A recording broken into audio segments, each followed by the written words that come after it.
RCR presenta Golpe a Golpe.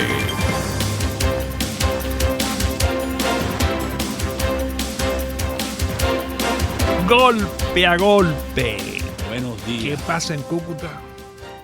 El dólar rumbo a la estratosfera. Pero te tengo una noticia que no es noticia, pues eso nada más ocurre en Venezuela. ¿Pero noticia buena o mala? Oye, no, una noticia que no es noticia.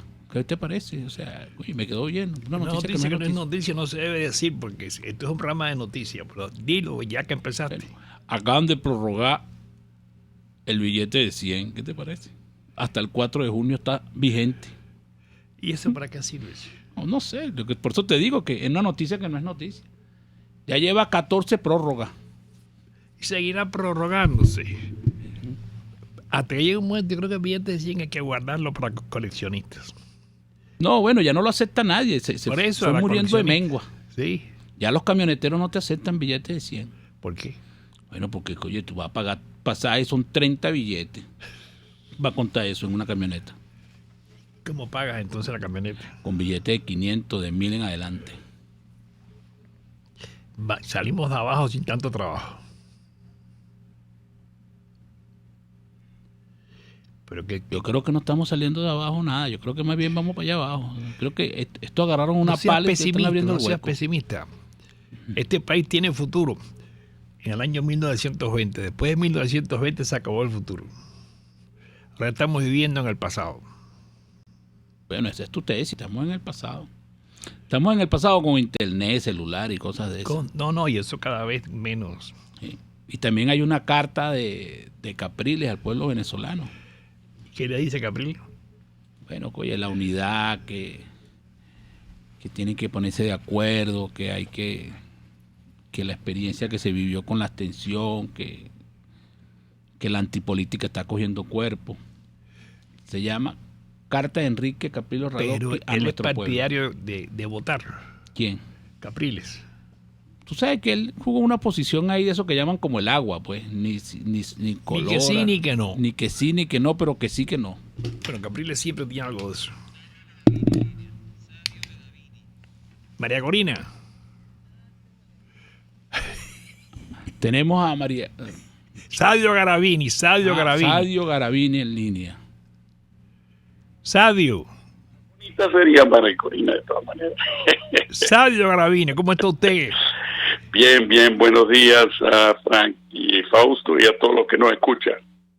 Mundial ante las declaraciones de Maduro. Bueno, ha causado inquietud eso en Turquestán. No, y en especial Sadio, lo del Grupo de Lima, que desconoció las elecciones del 20 de mayo. Bueno, es una serie muy larga, entre las cuales el Grupo de Lima es inédito, porque por primera vez en la historia de este hemisferio, un grupo de países, los más importantes del hemisferio, apartando Estados Unidos y Canadá, que están en ese grupo, mejor dicho, Canadá está metido en ese grupo y Estados Unidos está aliado del grupo, pero han decidido ir por encima de lo que ha sido uno de los principios, tú sabes, fundadores del sistema interamericano, que era la no intervención. Y en este caso no solo es una declaración política, sino hay sanciones muy concretas en las cuales empiezan a coordinar acciones de carácter financiero, económico y comercial, que además todo esto no fue decidido ayer en la noche o anteayer en la noche. Eso fue decidido hace una semana en una reunión en México del Grupo de Lima, donde estaban también inédito todos los ministros de finanzas y de economía junto con los cancilleres. Normalmente el Grupo de Lima se reúnen los cancilleres. Ese día hubo una reunión de trabajo que duró todo el día, en lo cual estaban todos los ministros de finanzas y economía en comunicación vía Skype u otro sistema virtual con el propio secretario de Estado del Tesoro de los Estados Unidos. Y todo eso fue coordinado. Y efectivamente ayer vinieron un aumento de las sanciones de carácter financiero por parte de los Estados Unidos que van a ser sumamente impactantes porque afectan directamente al manejo de PDVSA. En el sistema, hay periodistas algunas veces se equivocan diciendo que el efecto es solamente en el territorio de los Estados Unidos. Sí, es en el territorio de los Estados Unidos, pero además en el sistema bancario de los Estados Unidos. Y como el dólar es la moneda fundamental para el comercio y todos los temas de transferencia, etcétera, todo lo que es en dólar tiene que pasar por el sistema bancario de los Estados Unidos. Entonces, el efecto es mucho más elevado en relación a los problemas que va a tener Venezuela para financiarse. Y el otro punto en el Grupo de Lima es muy interesante, que dice: no vamos a reconocer ninguna actitud, a ningún crédito o solicitud de crédito o de programa, etcétera, que no sea aprobado por la Asamblea Nacional, que es el único institución legítima reconocida por todos en este caso, porque recordemos que el tribunal también legítimo todavía tiene una situación en términos de reconocimiento internacional que no es completa, pero sí la Asamblea Nacional lo es, y ahí está mencionado en el Grupo de Lima. Así que veo si a esto le agregamos las declaraciones de los ministros, de los ministerios y del presidente Rajoy, del canciller de Gran Bretaña y del Ministerio de la Cancillería alemana, veo serios problemas para la situación, digamos, para la situación del gobierno venezolano en el sistema internacional. Estamos conversando con Sadio Garavini, internacionalista. Sadio, hubo unas sanciones que aplicó el gobierno de Estados Unidos por primera vez, son sanciones directamente contra el país, porque prohíbe la venta de activos, la negociación de deuda, etcétera. Pues es por primera vez, antes había sido personas, ahora es directamente el país. ¿Qué repercusiones tiene eso en el mundo internacional? Bueno, efectivamente te lo estaba anticipando algo. Efectivamente, esto afecta mucho al manejo de PDVSA. Si a esto, y no solo PDVSA, en términos de los potenciales financiamientos que Venezuela pueda necesitar, que el gobierno venezolano pueda necesitar.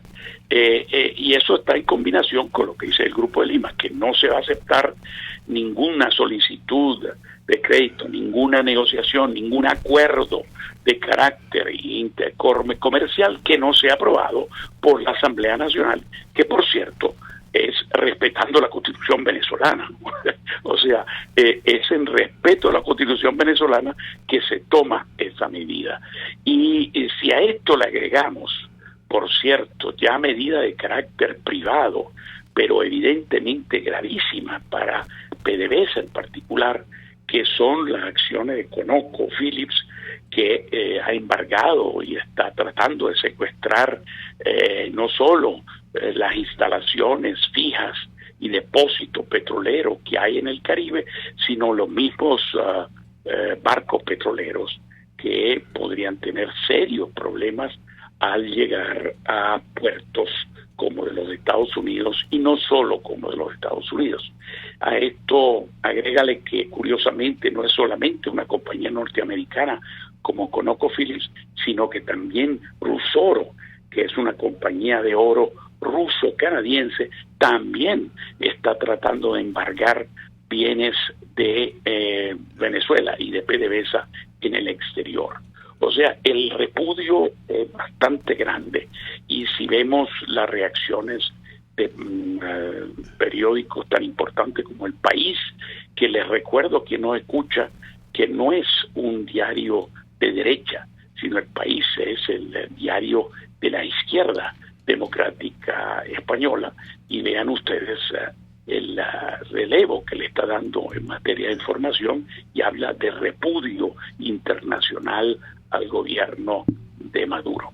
Sí, estamos conversando con Sadio Garavini. Mira, Sadio, ¿tú crees que Maduro pierde el sueño por eso? Mira, va a empezar a tener que perder algo el sueño, porque lo que no quiere perder es su cuenta en dólares. Ya no es simplemente el retiro de embajadores, posible suspensión de la OEA, que eso es toda medida diplomática y política que tienen un efecto, mayor o menor, dependiendo de la relevancia que se le quiere dar. Pero ahora ya se trata del bolsillo y va a haber dificultades que ya las tiene por el desastre socioeconómico que tiene, por el desastre y la catalepsia, yo diría, colapso casi de PDVSA, que ha reducido la exportación a niveles de hace 50 años.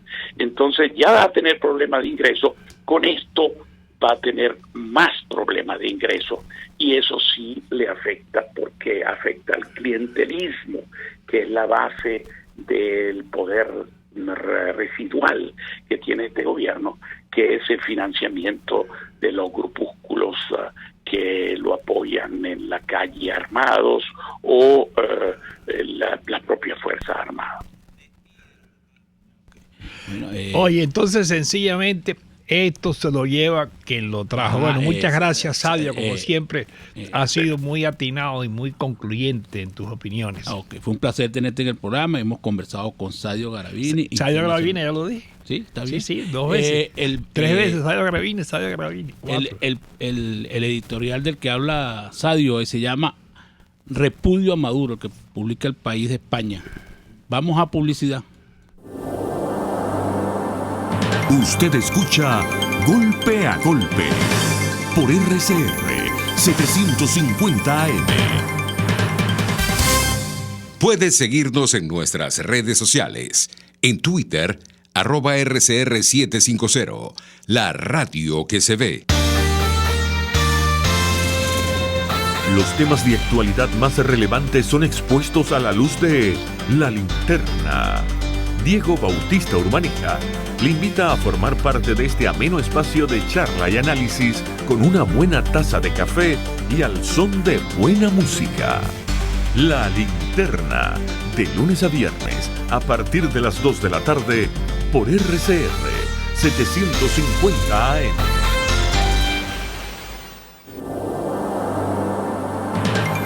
Una crónica de la actualidad. Golpe a golpe. Solo por RCR. Tenemos en línea a María Corina Machado. Y estamos en Golpe a Golpe. María Corina. Buenos días, María Corina. ¿Cómo te va? Bien. Un placer saludarles a los dos. ¿Qué te parecen los últimos acontecimientos? Bueno, yo te diría que desde el punto de vista de la reacción del régimen y todo su sistema de control y fraude, nada nos sorprende.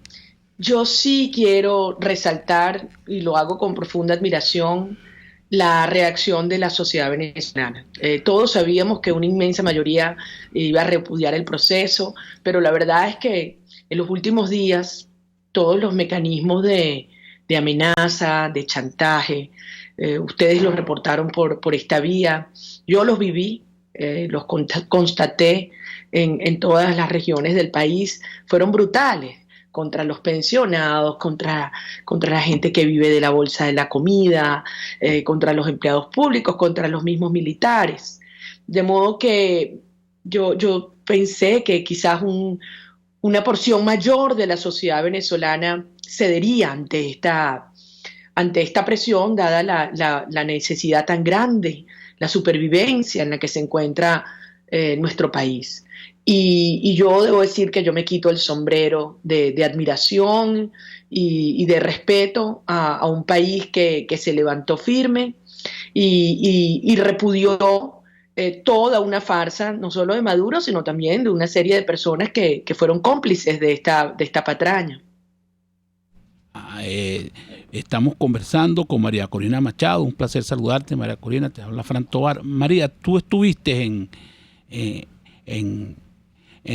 con una bandera en Altamira para de alguna manera celebrar un poco lo que ocurrió el día de las elecciones, porque tú eres una de las impulsadoras pues de eso que ocurrió ahí. Pero ¿qué viene ahora? ¿Qué hay que esperar? ¿Qué hay que hacer? ¿Qué plantea María Corina Machado para el futuro? ¿Maduro va a renunciar?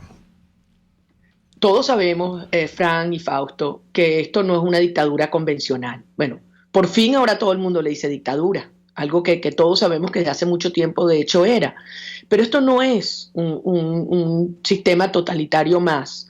Aquí hay un componente que ustedes tantas veces han descrito y denunciado, mafioso, criminal, que hace particularmente complejo y riesgoso enfrentarlo y derrotarlo.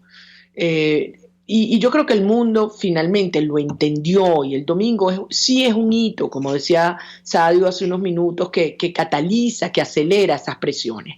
Y lo digo porque todos sabemos que en Venezuela hoy operan absolutamente integrados a los propios órganos del poder, los carteles mexicanos de la droga, la guerrilla colombiana, que controla o influencia directamente más de la mitad del territorio de Venezuela, incluso grupos terroristas islámicos como Hezbollah, carteles y redes de contrabando de armas, de oro, de coltán, de diamantes. Entonces, esta gente no va a soltar el poder por las buenas, eso lo sabemos, eso para muchos era claro, pero ya a partir del domingo nadie puede dudarlo. Entonces, esto aclara el panorama. No es una fórmula mágica, no es una salida mágica. ¿Qué más quisiera yo decir? No. Vamos a votar y como somos más del 90%, estos tipos se van a ir. Eso no va a pasar. No van a dar condiciones electorales libres y competitivas jamás, como tampoco van a abrir un canal humanitario, porque esta situación de hambre y de miseria fue provocada de manera intencional para lograr que una buena parte del país huya y los que estemos aquí vivamos como esclavos en supervivencia. Hago esta introducción, queridos amigos, porque es el momento de llamar las cosas por su nombre y una sociedad que tiene la madurez, porque a mí no me vengan a decir, es que no se le pueden decir esas cosas a la población venezolana porque se va a desmoralizar o a asustar. ¿Qué más susto puede haber que el imaginarse que este régimen se perpetra, se mantiene? Entonces, señores, la salida no es por las buenas, es una salida de fuerza. ¿Fuerza significa violencia? No. Fuerza significa toda la presión, la fuerza moral, la fuerza cívica, la fuerza institucional, María Corina, o sea, que la fuerza diplomática y la fuerza internacional. María Corina, o sea que tú estás en contra definitivamente del planteamiento que hizo Henry Falcón con hacer unas elecciones en octubre. Tú estás definitivamente en contra de eso. Te acercas más a la tesis de Enrique Capriles Radosky con la carta que envió ayer.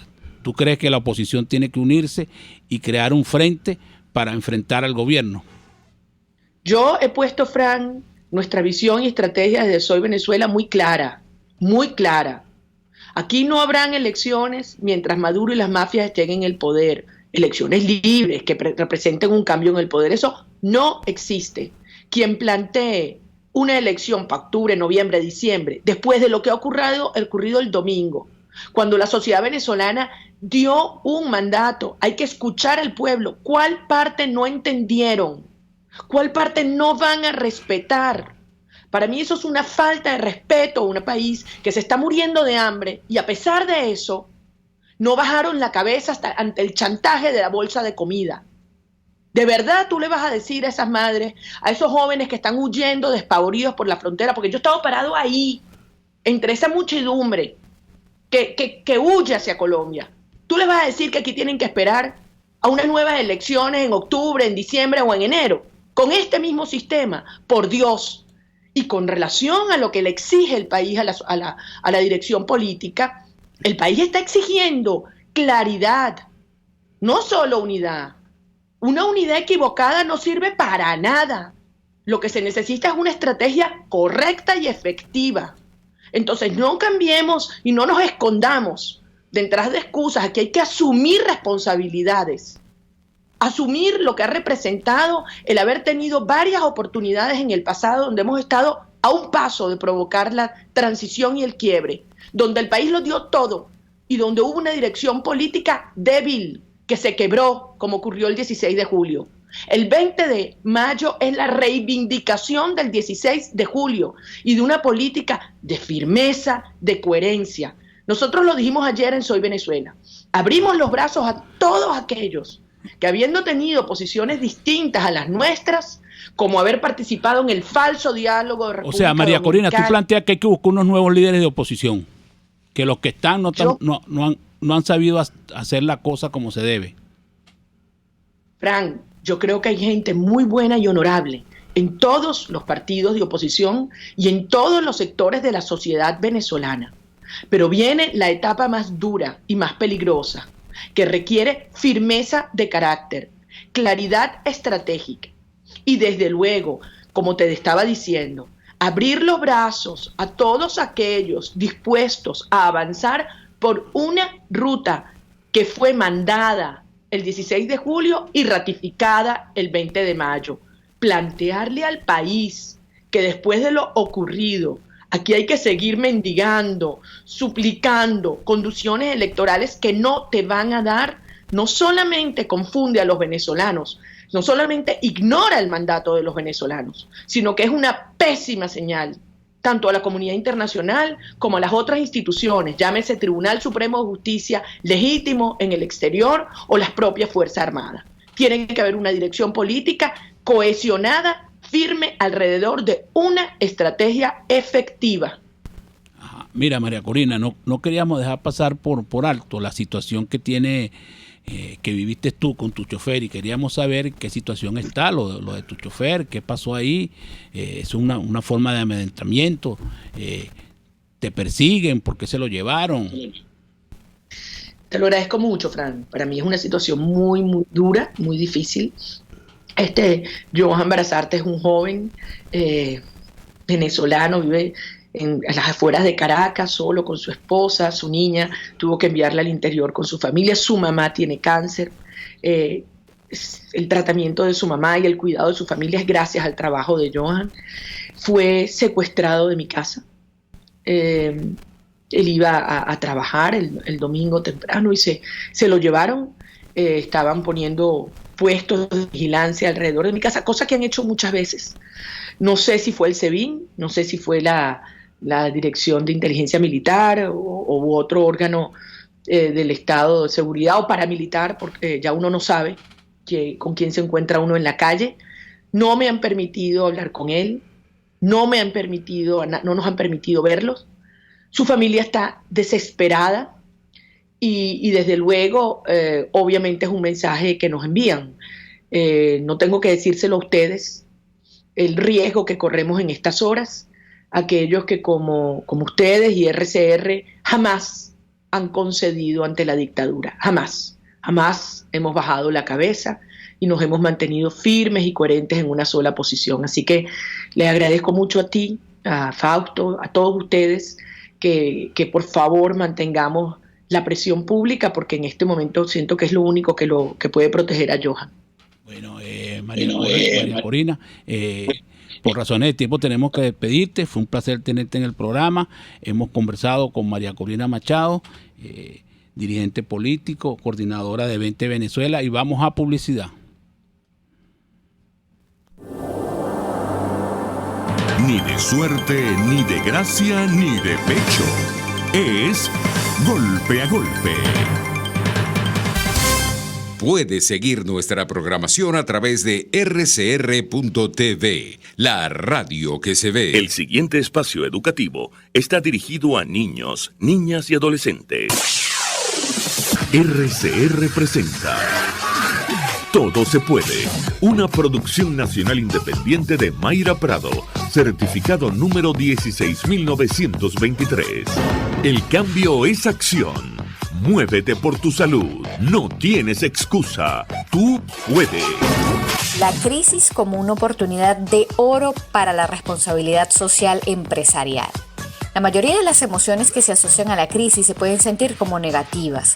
La rabia, la impotencia, la desconfianza, la desesperanza, la falta de control sobre las cosas que suceden en tu cotidianidad afectan la esfera personal, familiar y comunitaria de las personas y sin duda no son los mejores escenarios que se plantea una empresa cuando piensa en sus consumidores. Pero si queremos dar verdadero servicio a un público puede ser una gran oportunidad para hacer responsabilidad social empresarial. La psicóloga Elizabeth Martín, coordinadora de investigación del estudio El consumidor en crisis, compartió en el blog carlosjimenez.info algunas recomendaciones elaboradas a partir de la opinión de expertos y de las expectativas que tienen los consumidores de su relación con las marcas en una situación de crisis. Atención emprendedores y dueños de empresas. Entiendan los principales problemas y cambios en la rutina de los consumidores y compartan nuevos usos que se pueden dar a los productos a los que tenemos acceso. Comuniquen y ofrezcan lo que puedan controlar para que generen en el consumidor solo las expectativas que puedan cumplir.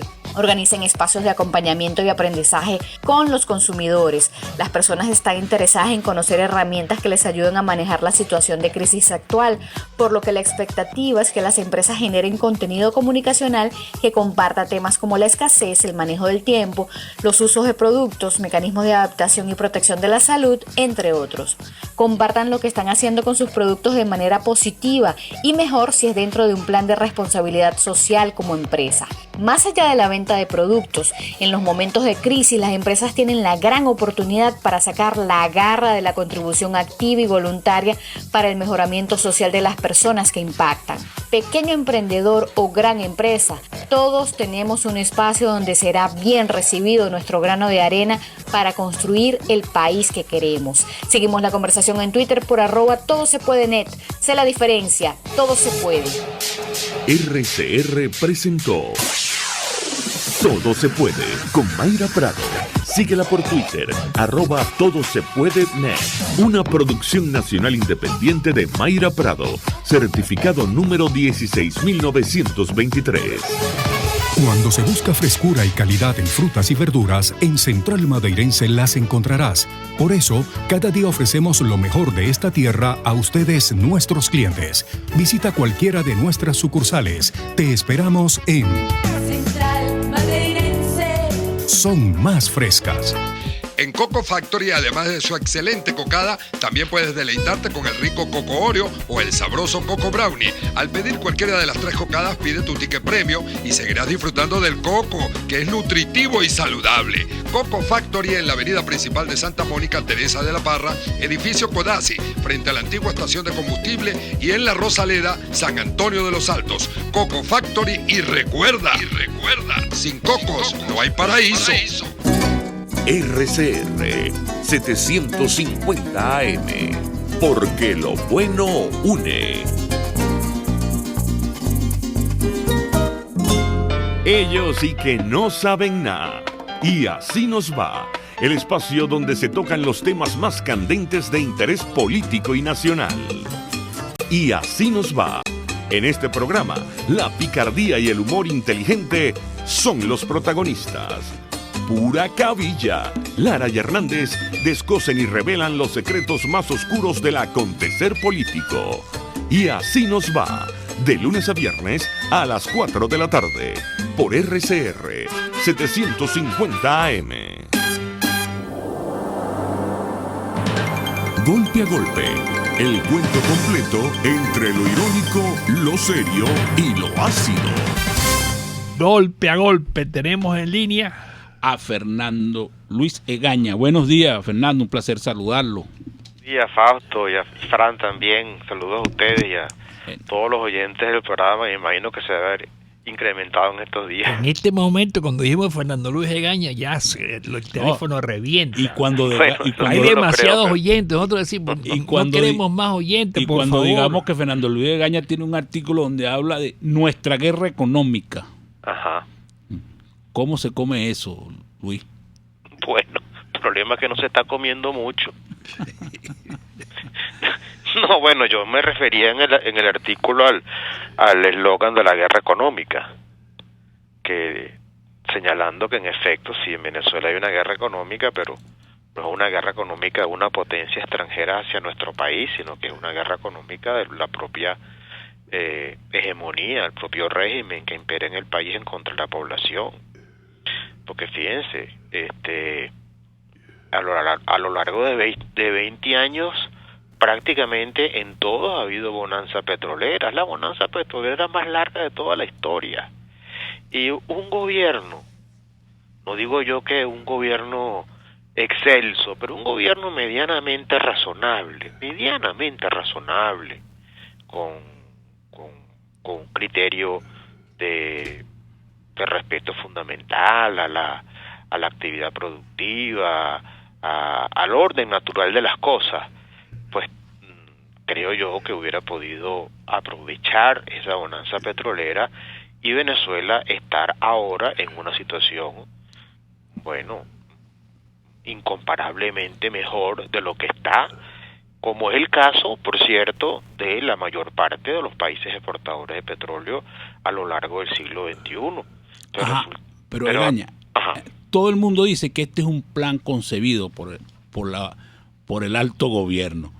Y yo digo, bueno, si este es un plan concebido por el alto gobierno en materia económica, es un plan bien ejecutado, porque lo están destruyendo todo, ¿no? Porque este es un plan supuestamente para someternos, para maltratarnos. ¿Cómo el sector privado se deja destruir? Porque el portugués que tiene un abasto en la esquina, ¿es posible que tú lo destruyas?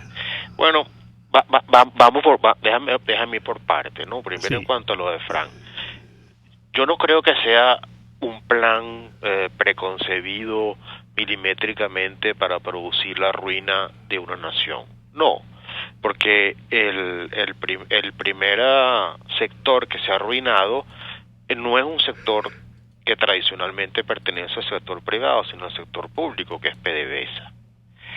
El problema es que la mezcla de despotismo o arbitrariedad con depredación y corrupción tienen que producir la ruina. Se planifique o no se planifique.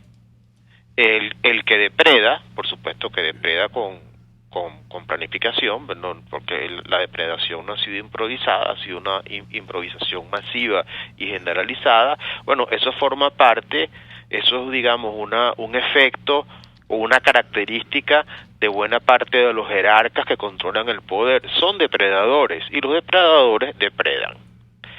Esto, por cierto, no lo digo yo, esto lo planteó en una denuncia penal documentada un exministro muy importante del predecesor, que también fue ministro del sucesor, el ingeniero Jorge Giordani, y en la nuez de esa denuncia, presentada, y repito, y documentada, formalizada ante la Fiscalía General de la República en el año 2015 o 2016, fue que en un periodo de 2 o 3 años en Venezuela se había perpetrado una estafa cambiaria de $200.000 millones, que probablemente es una de las magnitudes de corrupción más importantes en la historia contemporánea del mundo. No estoy exagerando un ápice. Entonces, claro, todo eso naturalmente contribuye a la ruina económica de un país. Ahora, en cuanto a que el sector privado se ha dejado acorralar y acosar y arruinar, bueno, lamentablemente Venezuela tiene una particularidad con respecto a la mayor parte de los otros países de América Latina e inclusive más allá, que es que en Venezuela el Estado, en comparación con la sociedad, es mucho más importante, porque en Colombia, por ejemplo, el Estado vive de la economía privada, el Estado vive de los tributos, de los impuestos que los privados pagan por su actividad económica. Entonces el sector privado tiene una importancia muy grande en la sociedad colombiana, como no tiene en Brasil, en Argentina, no hablemos de los Estados Unidos, de Europa, etcétera. En Venezuela no, en Venezuela es al revés.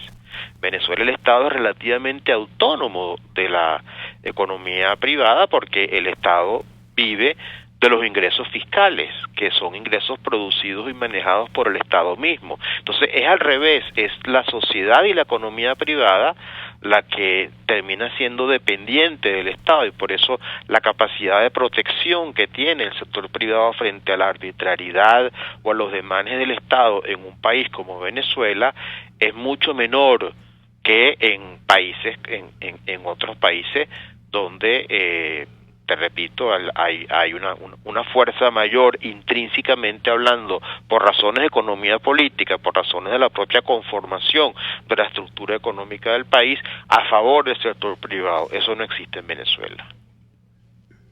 Entonces, ¿qué remedio hay en Venezuela? ¿Qué salida hay? Bueno, yo parto de la base de que todo lo que es bueno para Maduro es malo para Venezuela, y todo lo que es malo para Maduro es bueno para Venezuela. Eso es como un axioma, como un principio central. Es decir, que para que haya en Venezuela la posibilidad de un cambio para bien, es un requisito indispensable que Maduro deje el poder. Y Maduro y su grupo, porque no es que se va a ir Maduro y va a llegar un Maduro 2 o un Maduro 3 o un Maduro bis, no. Tiene que haber un cambio profundo en Venezuela. ¿Cuál es el mecanismo o cuál es la vía para producir el cambio profundo?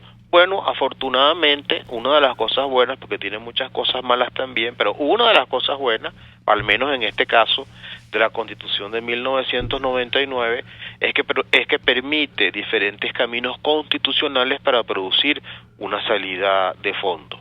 Ahora creo yo que hay condiciones, bueno, no ahora, ha habido condiciones hace mucho tiempo para recorrer esos caminos constitucionales, pero ahora sí creo que podría darse algo que es vital, que es una combinación de presión interna con presión externa, porque el tema de las elecciones fue como demasiado descarado. O sea, el fraude ha sido tan colosal, tan notorio, ha sido una bofetada tan hiriente en la dignidad de los venezolanos, que lejos de fortalecer, me parece que ha debilitado. En ese sentido, estoy de acuerdo con la opinión de una historiadora con la cual casi nunca estoy de acuerdo, que es Margarita López Maya, y la reacción de la comunidad, o parte importante de la comunidad internacional, ha sido muy activa, muy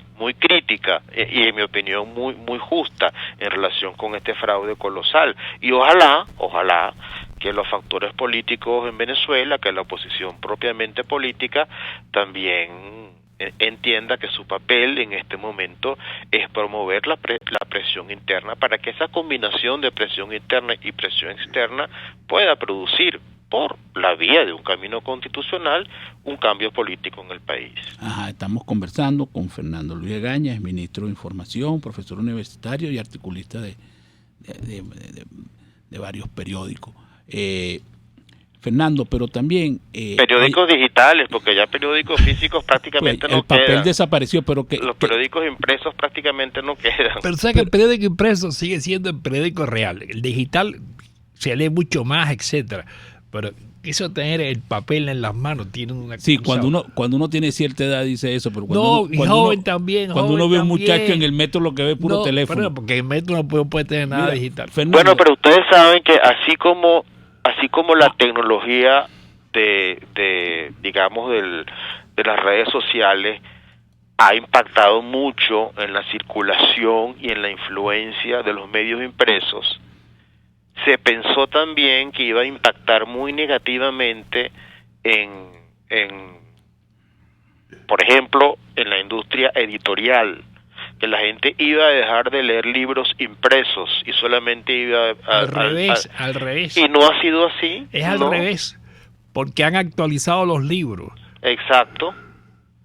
Es que el libro tiene un encanto, el libro en la mano, el papel impreso, el libro en la biblioteca, tiene un encanto que es muy distinto a la pantalla de televisión, el leer la pantalla de televisión. No, y el impacto que tiene al caminar con un libro, la gente se te queda viendo, mira, él lee. Bueno, sí, pero... Hay mucha gente que lo carga para arriba y para abajo. Hay mucha gente que carga el libro para arriba y para abajo, pero a veces de adorno. Y hay mucha gente que dice que lee, que obviamente no lee, ¿no? Sí. Que dice que lee los puros titulares.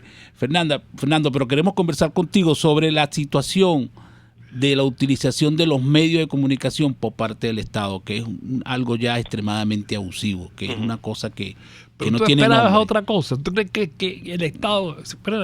A mí me parece que es obvio que ese es el chavismo. Sí, porque es que en realidad una de las cosas que se ha destruido en Venezuela es el Estado.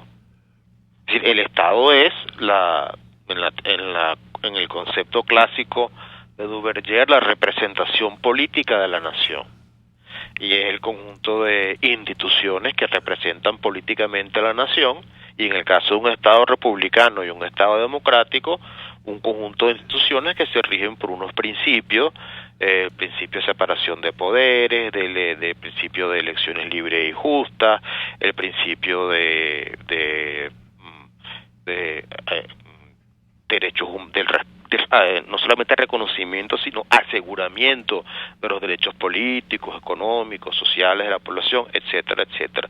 Eso no existe aquí. Aquí lo que existe es un poder que se financia con el dinero del petróleo, que es manejado de una manera totalmente arbitraria, y ese poder sirve para defraudar en las elecciones, para reprimir en la calle a los que estén en contra, para depredar en la corrupción masiva que hay en Venezuela, para utilizar la justicia para defender los intereses económicos y políticos de los diferentes grupos que están en el poder, y nada de eso es un Estado.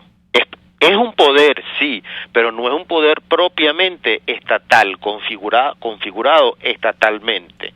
Por supuesto, al no haber un Estado es imposible que haya una democracia, porque una democracia no puede existir si no hay previamente un Estado relativamente institucional. Y por supuesto, también está muy erosionada, muy vulnerada la condición de república de que la nación venezolana había venido conquistando o había venido armando poco a poco, no a través de décadas, sino a través de siglos. Sí, aquí lo que tenemos es un poder de naturaleza más bien tribal, sumamente primitivo, integrado por, repito, tribus, carteles, diferentes grupos, algunos muy imbricados con la criminalidad organizada, tanto nacional como internacional, y nada de eso tiene que ver con la idea ni de república, ni de Estado, ni de democracia, ni de institución, sino simplemente de lo que hemos hablado tantas veces, de hegemonía despótica, depredadora y naturalmente corrupta y delictiva. Fernando, tenemos que ir a publicidad. Estamos conversando con Fernando Luis Egaña, es ministro de Información y profesor universitario. Y queremos darte una pregunta en el aire. ¿Esto que estamos viviendo es producto de las bases que dejó la Cuarta República? Es decir, no hubo un liderazgo capaz de asumir lo que se había hecho durante 40 años y llegamos a esta situación. ¿Y a ti no te parece que ya basta echarle la culpa a la Cuarta República, que la Quinta República lleva tanto tiempo en el poder, que aquí el culpable se llama Chávez? Dime, ¿quién es culpable? ¿Adán y Eva o Chávez? Eso nos lo va a responder cuando regresemos de publicidad. Usted escucha Golpe a Golpe por RCR 750 AM. Sintonícenos a través de Periscope, @RCR750, la radio que se ve. ¿Buscas un hotel que se distinga por su tranquilidad, excelentes instalaciones y servicios, que a la vez brinde una óptima atención a sus huéspedes? Entonces hospédate en el Hotel Muévete por Vargas. Disfruta su calidad. Visitarlo es comprobarlo. Hotel Muévete por Vargas tiene excelentes habitaciones de lujo y confort con modernas dependencias sanitarias, TV por cable, internet gratuito, wifi, aire acondicionado, servicio telefónico y traslado aeropuerto-hotel-aeropuerto incluido. Hotel Muévete por Vargas en Catialamar, Avenida El Ejército, Urbanización El Balneario, calle 13 entre calle 5, Estado Vargas. Teléfono 0212-351-0303. Hotel Muévete por Vargas, el placer que tú mereces. Martin Luther King Jr., pastor baptista estadounidense, defensor de los derechos civiles. La libertad nunca es voluntariamente otorgada por el opresor. Debe ser exigida por el que está siendo oprimido. En RCR somos vanguardia. Toda la programación de tu RCR también la puedes seguir a través de la internet.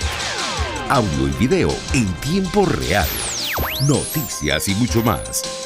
No te pierdas ni un segundo de nuestra programación.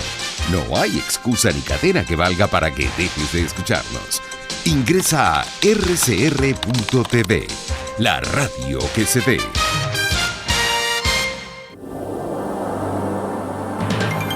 Una crónica de la actualidad. Golpe a golpe. Solo por RCR.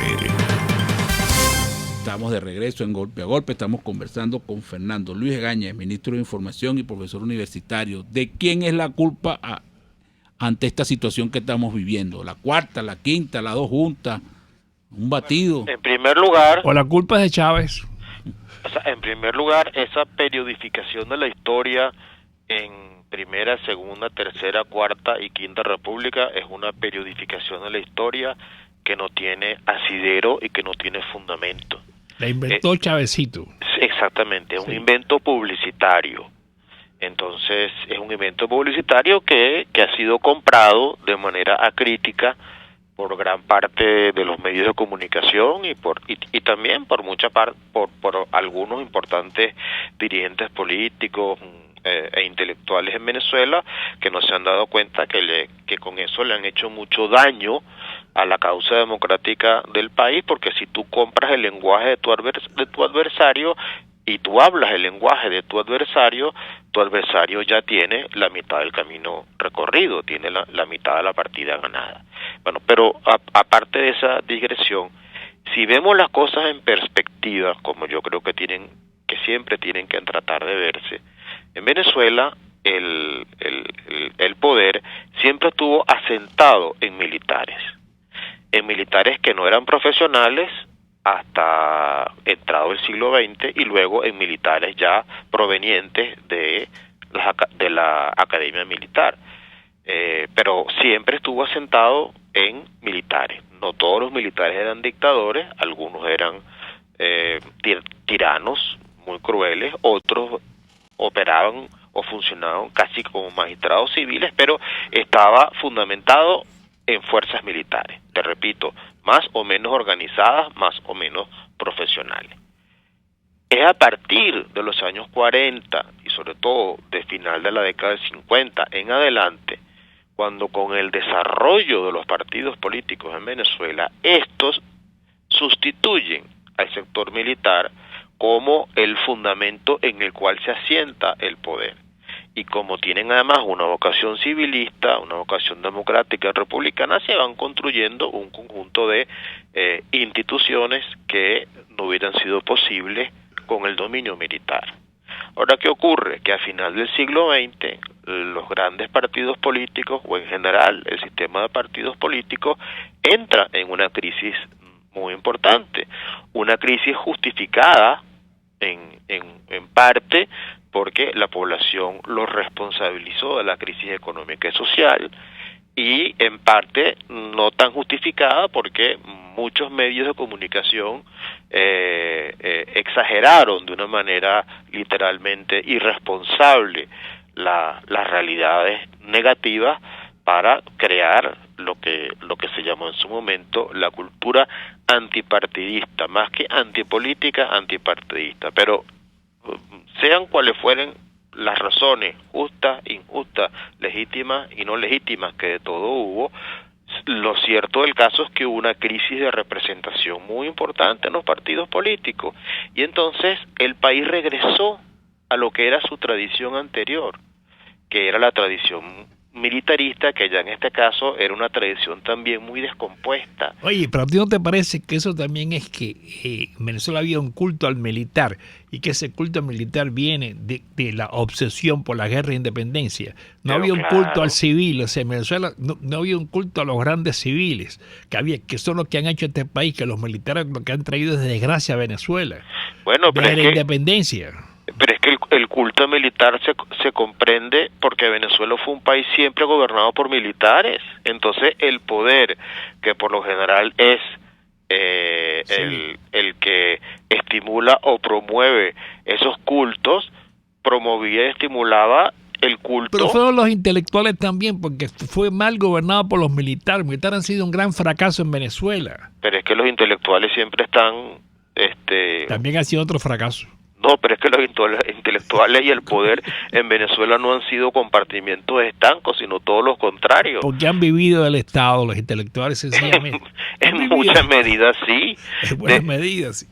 Tanto del poder militar como también en la época democrática, con la diferencia que en la época democrática los gobiernos democráticos eran respetuosos de la libertad de creación de los intelectuales. ¿Pero tú crees que ya este país puede reconocer que los 40 años de democracia han sido los mejores que ha tenido Venezuela en toda su historia? Bueno, afortunadamente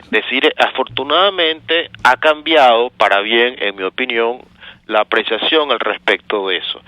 Si tú en 1999 decías eso, te tiraban piedras en la calle. Yo recuerdo haber escrito un artículo que se llamaba Un marciano en la Plaza Bolívar, porque yo decía eso y yo me sentía así, como un marciano en la Plaza Bolívar. La gente no comprendía lo que yo estaba diciendo, pensaba que lo que yo estaba diciendo era un absurdo delirante y que el lugar donde me tenían que recluir era un manicomio.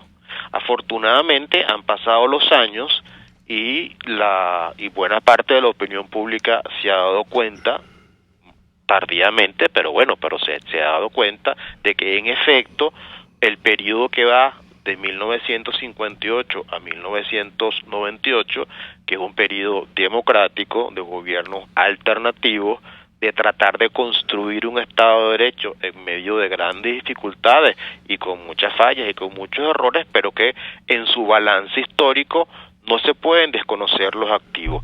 Ahora, la pregunta esta que estamos hablando, que ustedes me dejaron en el aire en el negro pasado, es muy importante, no en relación con el pasado, sino en relación con el futuro.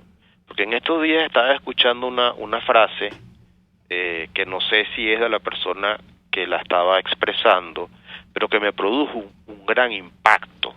Y esa frase era la siguiente: el olvido del pasado significa inexorablemente la obliteración del futuro.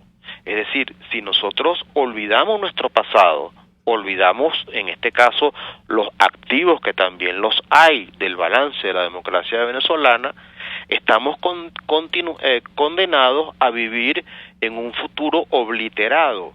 Y un futuro obliterado es un futuro de destrucción, un futuro de devastación, que es lo que estamos viviendo hoy, precisamente. Bueno, no hay duda que tiene razón, pero estamos llegando al final del programa. Bueno, pero eso tiene remedio con algún programa ulterior. Te vamos a invitar para que tú digas la fórmula mágica, que la fórmula mágica es muy sencilla, que la gente tenga dos ojos de frente. Bueno, muchas gracias. Hemos conversado con Fernando Luis Egaña, el ministro de Información y profesor universitario. Será hasta mañana. RCR presentó Golpe a Golpe. Para cualquier comentario o sugerencia, escriba a golpeagolpe@rcr.com.be. RCR 750 AM. Porque lo bueno une. El siguiente espacio educativo está dirigido a niños, niñas y adolescentes. Este programa es